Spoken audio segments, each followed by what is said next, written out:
Kitabu Ahkamiz Zakat. Kitab ini menjelaskan tentang hukum-hukum yang berkaitan dengan az-zakah, zakat. Di mana zakat itu adalah sebuah bagian daripada rukun Islam. Apakah termasuk orang yang berkewajiban zakat atau tidak? Nanti kita akan bahas di dalamnya. Wahia, dan adapun yang disebut zakat, lughatan dari sisi lughah, dari sisi etimologi, dari sisi bahasa terjemah, itu an-nama'u. Maknanya an-nama, berkembang, bertambah, berkembang. Kalau menurut syara zakat itu apa? Nah, wa syar'at, dan menurut istilah syariat, menurut terminologi itu ismun, sebuah nama. Nama untuk apa? Nama limalin mahsusin, untuk nama harta yang dikhususkan, ditentukan. Gak harta sembarangan nih, harta yang ditentukan. Makanya hartanya itu ada beberapa bagian aja yang termasuk dikategorikan harta zakat. Jadi yang disebut zakat itulah sebuah nama untuk harta yang khusus, ya, yang tertentu, nggak semua harta. Yu'khazu min malin mahsusin, diambil min malin mahsusin, juga dari harta yang khusus, yang tertentu. Ala wajhin mahsusin, atas metode, atas sistem yang khusus juga. Yusrofu lito ifatin mahsusotin, dan ditasarufkan, diberikan, ya, dikelola, diberikan lito ifatin mahsusotin, untuk golongan khusus juga. Itulah yang disebut dengan zakat.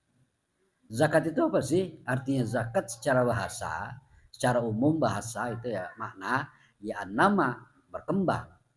Nah, itu pohon itu berkembang.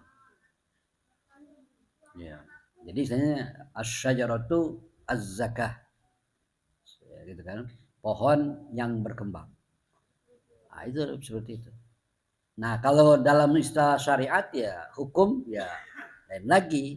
Maksudnya zakat itulah sebuah nama untuk suatu harta yang khusus, diambil dari harta yang khusus, dijalankan, ya, dikelola secara khusus, dan diberikan kepada golongan yang khusus. Tajibu, maka jadi wajib.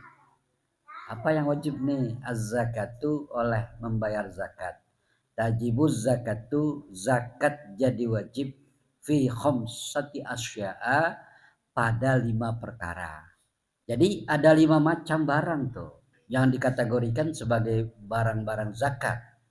Wahia, yaitu yang pertama al-mawasi, yaitu mawasi.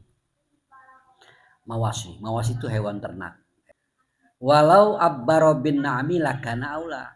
Walau andai kata nih abbaro mengungkapkan oleh pengarang, apabila pengarang ini mengungkapkan bin na'ami dengan kata-kata na'ami, bukan mawasi tetapi na'ami, lakana aula, maka ungkapan na'ami itu aula, lebih utama.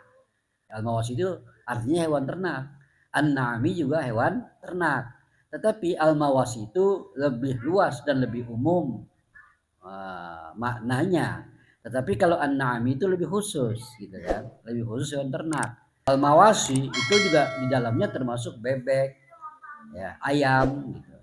Hewan ternak juga, kijang barangkali. Tapi kalau udah an-na'ami, nah itu adalah hewan-hewan ternak sebangsa kerbau, sapi, kambing, onta.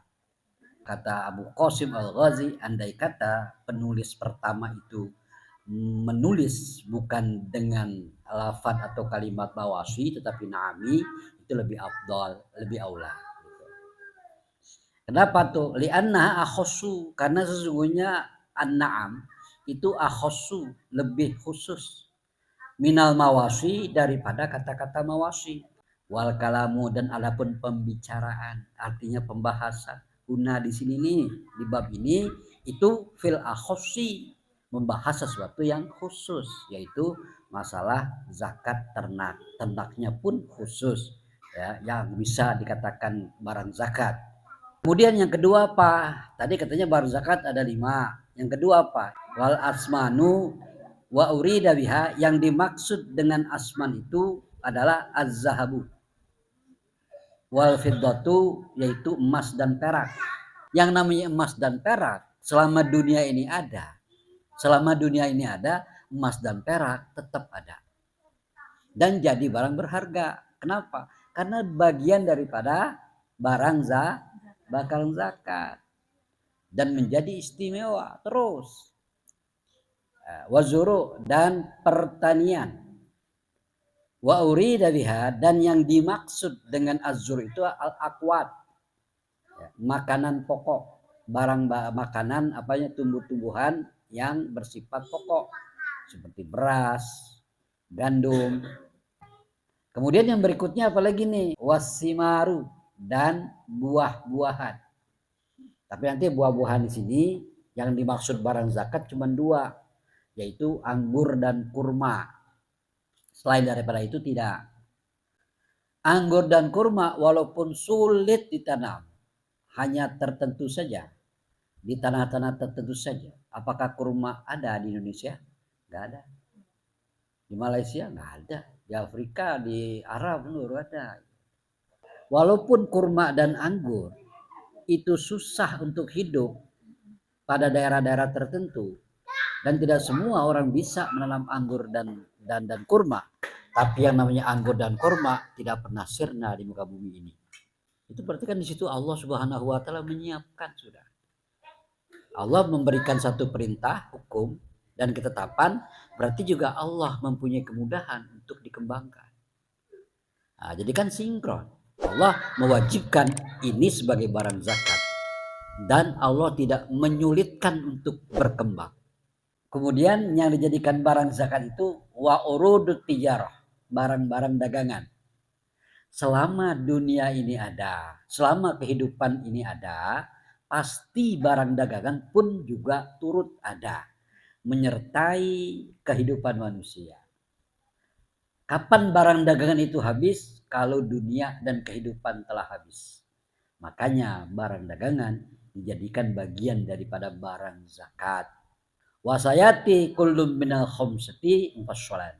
Wasayati, dan akan datang. Selanjutnya akan diterangkan kullun minal khomsati, tiap-tiap satu daripada 5 macam ini. Ya, mufassalan secara terperinci.